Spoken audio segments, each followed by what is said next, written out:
Hey, visit the link in the description for a special surprise just for you. It's time to go over our blogs feature. With System.io, you can create blogs, which are a type of website that is updated on a regular basis. You might want to create a blog if you want to share information about your offers, your business, or a certain topic. So to create one, you would just need to click on Create and then fill out the information like giving it a name, choosing its domain. If you have your own domain connected to your System.io account, then you would find it here and use it across the pages of your blog. Then just go ahead and customize the URL path for your blog's homepage and choose a template. We have many templates to choose from, so you can preview each one and see which one adapts more to your needs.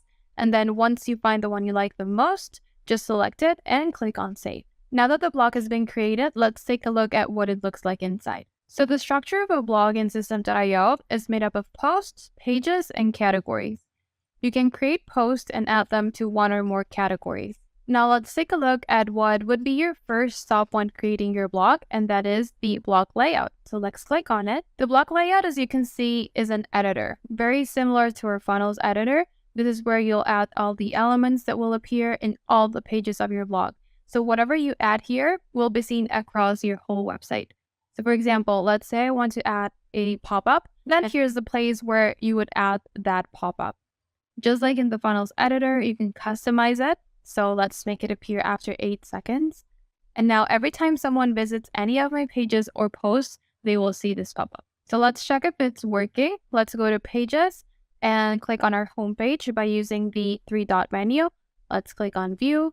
And now for 8 seconds, we should see the pop-up, and there it is. Now let's go back to our blog's layout. So usually in the blog layout, we have a menu, and this menu contains items that redirect to pages on our blog. So if you click on the menu element, you'll see the settings on the left. And as you can see, each of the pages is set to redirect to a blog link and then the specific page. But if you wanted one of the menu items to redirect to another page, you can just click here on Add Custom URL and then type the link that you want that element to redirect to. It can be any page. For instance, you could redirect to one of your pages within your funnels, or if you want to have an offer tab, you can link to a sales page. So now that we went over the blog layout editor, we also find the post layout right here. This is basically the same as the blog layout. The difference is that whatever you decide to add or design here will be added only across your posts and not across all your blog pages. So as you can see, the menu right here on the top, we cannot customize this here because this is part of the blog layout, not the post layout. And therefore, it looks like that across the whole blog. The same thing goes for the footer. You will not be able to customize this on the post layout editor, only on the blog layout. The elements that you see here are all the usual elements that you would need for a blog post. So an image, a title, and they are all customizable. You can remove things, move things around, add more elements, and make it your own. Think of this as your blog post template. So whatever you add here will be seen by your visitors across all your blog posts. Let's take a look at how it would look like. So let's go to the Post tab and check on the first one. And as you can see here, we have this menu, which we added with the blog layout, and then these other elements, which are set with the post layout. Here's the title, the image, and then here's the actual content of the post we are visiting. Now we need to add content to our blog. So we start with pages. When choosing any template in System.io, you will get several pages and posts immediately created for you. But of course, you will need to customize the pages to your convenience. It really depends on the type of content that you want in your blog. Usually, the most common pages that everyone has on their blog are this right here. So the homepage, of course, that's your main page and the first page that your visitors will see. The post list page, where users present the posts that they've created. The contact page, where you would put all the information required to reach you or your team. And the about page, which is where you would talk about yourself, your business, and your story. If we go into our 3-dot menu here, you'll see we have many options for each page. First of all, we can click on the View button in order to see the page. So if we click here, we'll see the About page that was created by default. Then we can edit the page. So if we click here, we can access the editor of the page where you can remove, add, and customize the elements as you please. The editor, as you can see, is very similar to our funnels editor, where you can just drag and drop whatever you need. You can also duplicate the page by clicking here, so you will get an exact copy of the page. We also have the option don't use block layout. So we would click on this one and confirm. Then the elements that we have on the block layout, remember these are the elements that are shown across all blog pages, will not be shown here. Now let's see what that looks like. So if we visit the page, we no longer see the menu or the footer.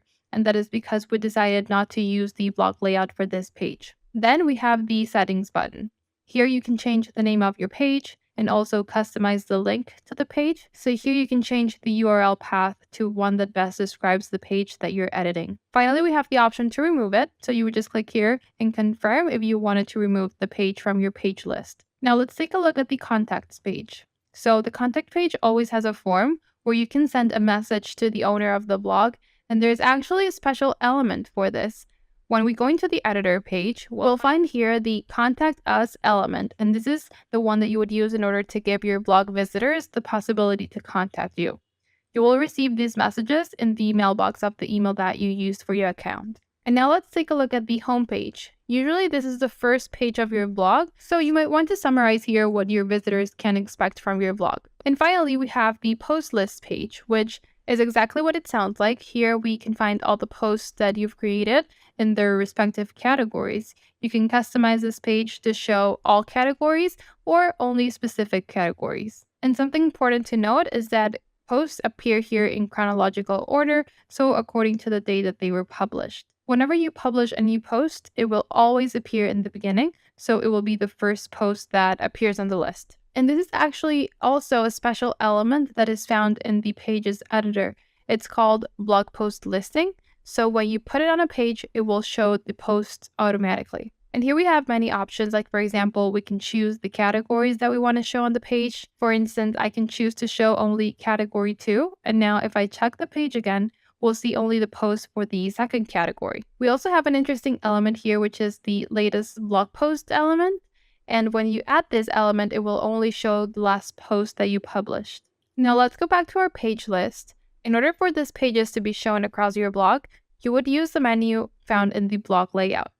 So let's click on blog layout here, and this is where you would write your page names and link each one.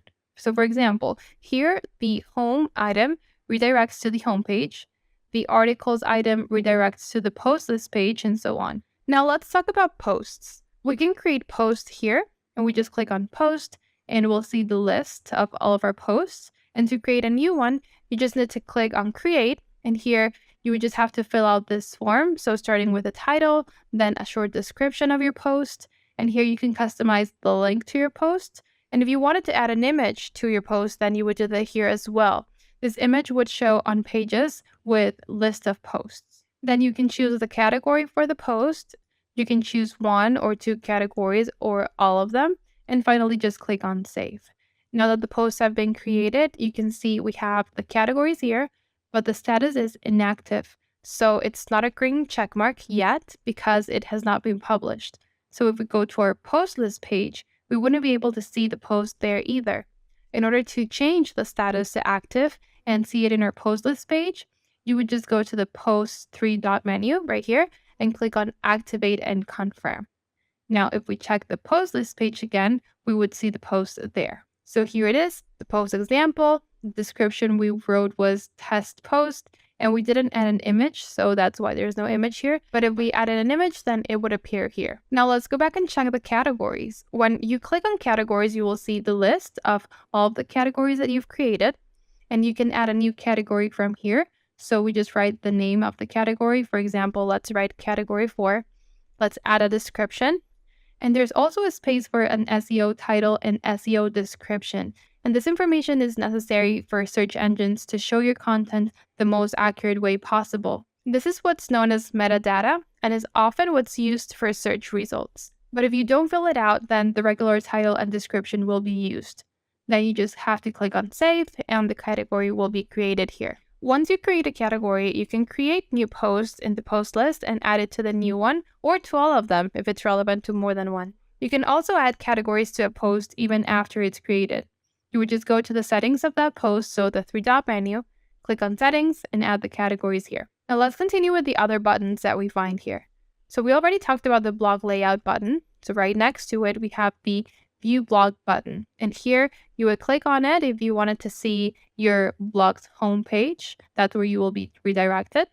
We also have the blog settings button. You will use it if you want to change your blog's name, domain, language, and URL path for your homepage. And remember we showed you how to link to external pages with the blog layout menu? Let's see how that would look like by creating an item that redirects to one of our funnel pages.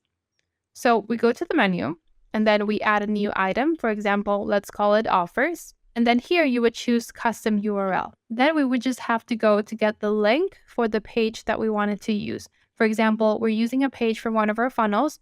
So we go to that page, click on the link, and then go back to the blog layout and add the link there. Now, whenever someone clicks on that item, they will be redirected to the page in my funnel where I have my offers in this case. So your blog really acts as a regular website. If you didn't actually want to write a blog post, you could use it as your main website for your products and services. Now let's review the options we have in our blog list.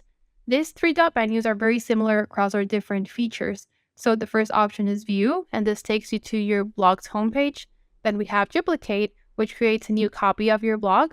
We can also share the blog. So just like with funnels, you will get a share link that you will be able to send to other System.io users, and they will get an exact copy of your blog in their account. And it also serves as an affiliate link. We also have the settings button, and that's where you can change your blog's name, domain, homepage link, and language.